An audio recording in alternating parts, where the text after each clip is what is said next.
오늘 우리에게 주시는 하나님 말씀은 잠언 10장 17절에서 32절 말씀입니다. 훈계를 지키는 자는 생명길로 행하여도 징계를 버리는 자는 그릇 가느니라. 미움을 감추는 자는 거짓된 입술을 가진 자요 중상하는 자는 미련한 자이니라. 말이 많으면 허물을 면하기 어려우나 그 입술을 제어하는 자는 지혜가 있느니라. 의인의 혀는 순은과 같거니와 악인의 마음은 가치가 적으니라. 의인의 입술은 여러 사람을 교육하나 미련한 자는 지식이 없어 죽느니라. 여호와께서 주시는 복은 사람을 부하게 하고 근심을 겸하여 주지 아니하시느니라. 미련한 자는 행악으로 낙을 삼는 것 같이 명철한 자는 지혜로 낙을 삼느니라.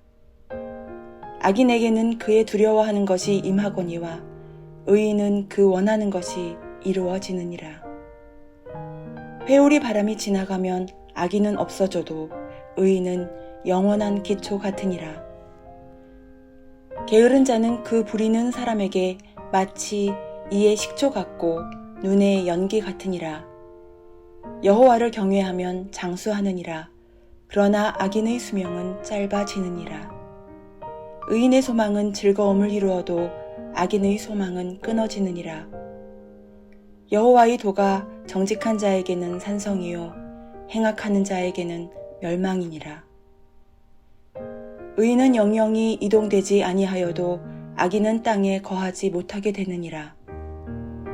의인의 입은 지혜를 내어도 패역한 혀는 배임을 당할 것이니라. 의인의 입술은 기쁘게 할 것을 알거늘 악인의 입은 패역을 말하느니라.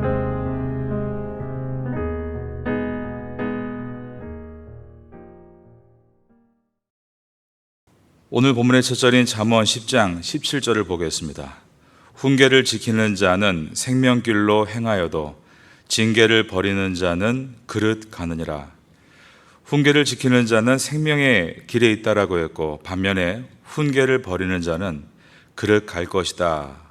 이 뜻은 길을 잃을 것이다 라는 뜻입니다. 여러분들은 신앙인으로서 하나님 말씀을 잘 듣고 그 길을 따라가심으로 길을 잃지 않고 승리할 수 있게 되기를 바라겠습니다. 18절입니다. 미움을 감추는 자는 거짓된 입술을 가진 자요 중상하는 자는 미련한 자이니라. 미움을 감추는 자란 그 마음속에 미움으로 이미 가득해진 상태를 말합니다. 근데 그것을 숨기는 것입니다. 그러면서 겉으로 착하게 말하고 부드럽게 말하고 아름답게 말하는 것은 거짓된 입술을 가진 것이고 우리는 이것을 가식이라고도 부릅니다. 그러므로 18절은 인간의 외모나 외적인 행동으로 그 사람의 인격을 제대로 파악할 수 없으며 진정한 판단의 근거는 오직 그 마음에 무엇이 들어있는가에 달려있음을 보여줍니다. 19절입니다. 말이 많으면 허물을 면하기 어려우나 그 입술을 제어하는 자는 지혜가 있느니라. 이 말의 뜻이 마음속에 더러운 것들이 말로 튀어나오지 않도록 조심하라 정도의 이야기가 아닙니다. 말을 하기에 앞서 먼저 그 속에 있는 나쁜 생각들을 정리하라라는 뜻입니다. 선하고 바른 생각으로 정화시킨 후에 말을 꺼내라는 뜻입니다. 성경은 말에 대해서 많은 교훈을 하고 있습니다.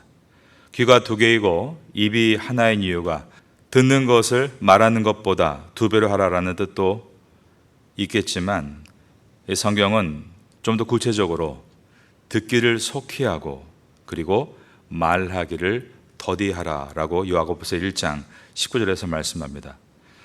이것 또한 말하기에 앞서서 생각을 정리할 시간을 가지라는 뜻입니다. 18절을 보면 마음에 미움이 정리되지 않으면 거짓된 입술이 되고 그리고 그 입술에서 중상모략이 나오기 시작한다라고 했습니다. 중상모략이란 남의 이야기를 하는 것을 말합니다. 어떤 사람에 대해서 있지도 않은 내용이나 정확하지 않은 내용을 말하고 험담하는 것을 뜻합니다. 미련한 자는 중상모략, 즉 남에 대해서 이야기하기를 좋아하고 헐뜯는 말을 퍼뜨리는데 그는 미련하게도 그것이 자기에게 어떠한 손해도 주지 않고 상대방에 의한 피해를 줄 거라고 생각한다는 확신입니다. 자신이 의미한 말이 유포되는 동안 자신은 들키지 않을 것이라는 잘못된 오해입니다. 그러므로 우리는 19절의 말씀을 주의해서 보아야 합니다. 말이 많으면 허물을 면하기 어려우나 그 입술을 제어하는 자는 지혜가 있느니라. 우리가 우리의 삶을 돌아보고 또 우리 주변 사람들을 볼 때에도 이 말이 많으면 실수를 하게 되고 그 허물을 다시 회복하기가 어렵습니다. 오히려 말을 잘 제어할 줄 아는 사람을 만날 때 더 신뢰감을 얻게 되고 그 사람을 중심으로 해서 귀한 일들이 일어날 수 있습니다. 여러분은 말하기에 앞서서 먼저 여러분의 생각을 정리할 수 있는 시간을 가지고 여러분의 생각 속에 잘못된 중상모략이나 미워함이나 악함이 없는가를 살펴보고 먼저 생각을 바르게 세우심으로 말을 바르게 세워갈 수 있게 되기를 예수님의 이름으로 축원합니다. 많은 말은 위험합니다. 충분히 고민해서 하는 말이 아닌 것은 위험합니다. 그렇게 말하는 사람은 다른 사람을 생각하는 감각이 둔해지는 것입니다. 너무나 자기 말을 하는 사람은 상대방의 입장을 고려하지 않게 됩니다. 그런 사람이 공동생활 속에 들어가면 다른 사람의 마음을 헤아려 주지 못하고 그리고 그 안에서 어려움을 빚어내게 되는 것입니다. 말을 제어하는 사람이 지혜로운 사람이다. 오늘 본문의 가르침입니다. 그러므로 우리 모두는 말을 뱉지 말고 오늘도 주님 앞에 기도하는 가운데 말의 언어를 아름답게 빚어서 말에 무장을 하고 세상에 나갈 수 있기를 바라겠습니다. 20절은 의인의 혀와 악인의 마음을 대조합니다. 의인의 혀는 수능과 같으나 악인의 마음은 가치가 적으니라. 마음은 생각이 솟아오르는 곳이죠. 악인의 생각은 가치가 적다. 이 말은 악인은 발상십천부터 가치 없는 생각을 만들어낸다는 것입니다. 반대로 의인의 혀는 수능과 같다라는 것은 그의 생각의 발상부터 아름다운 것을 빚어내기 위해 노력했고 그 결과가 혀에서 은과 같이 맺혀지고 있다라는 뜻입니다.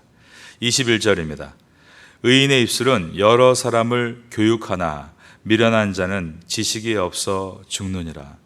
여기서 여러 사람을 교육한다라는 뜻이 양을 치다라는 히브리어입니다.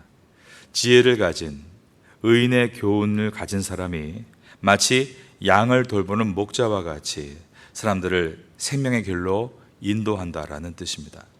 여러분의 말이 이런 놀라운 말이 되기를 꿈꿔보시면 좋겠습니다.